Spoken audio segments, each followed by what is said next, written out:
સુરેન્દ્રનગરમાં વરસાદથી વ્યાપક નુકસાનીનો તંત્રના સર્વેમાં ધડાકો થયો છે। સતત વરસાદને કારણે 236 જેટલા મકાનો તૂટ્યા હોવાનો ખુલાસો।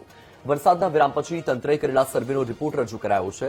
પાણી ભરાવાના કારણે અને ડૂબી જવાના કારણે 34 જેટલા પશુઓના મોત થયા। પાણીમાં ફસાયેલા 42 લોકોનું રેસ્ક્યુ કરાયું, 542 લોકોનું સ્થળાંતર કરાયું। વરસાદ પછી પંચાયતના 22 રસ્તાઓ 3 દિવસથી બંધ હોવાથી 100થી વધુ ગામને અસર થઈ।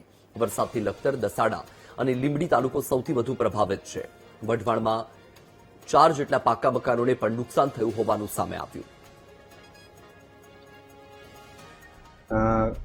છેલ્લા 2-3 દિવસના જે વરસાદમાં આપણે જોઈએ તો ખાસ કરીને ધાંગધ્રા, દસાડા, લખતર તાલુકામાં કેટલાક કાચા મકાનોને જે અંશતઃ નુકસાન થયું છે।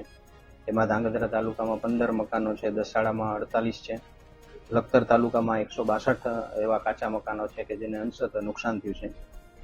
એ ઉપરાંત પશુ મૃત્યુમાં આપણે વાત કરીએ તો ધાંગધ્રા તાલુકામાં 2 પશુઓના મૃત્યુ થયા, દસાડા તાલુકામાં 29 પશુઓના મૃત્યુ થયા છે અને લખતર, મૂળી, ચોટીલા માં એક પશુઓનું મૃત્યુ હાલ નોંધાણું છે।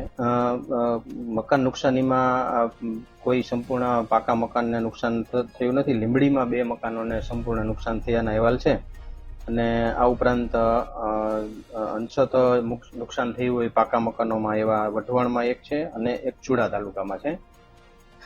આ મકાન નુકસાની, પશુ મૃત્યુ સહાય જે કંઈ ચૂકવવા પાત્ર છે એ કલેક્ટર સાહેબ સંબંધિત અધિકારીશ્રીઓને સૂચના આપી તાત્કાલિક આનો જે કંઈ બાકી સર્વે છે જે ગામોમાં એ પણ પૂર્ણ કરવા કીધું છે અને સરકારશ્રીના ધારા ધોરણ મુજબ જે કંઈ સહાયો આ લોકોને મળવાપાત્ર છે એનું તાત્કાલિક કાર્યવાહી પૂર્ણ કરવા પણ કલેક્ટર સાહેબે આજે જ સંબંધિત વિભાગોને સૂચના આપી છે।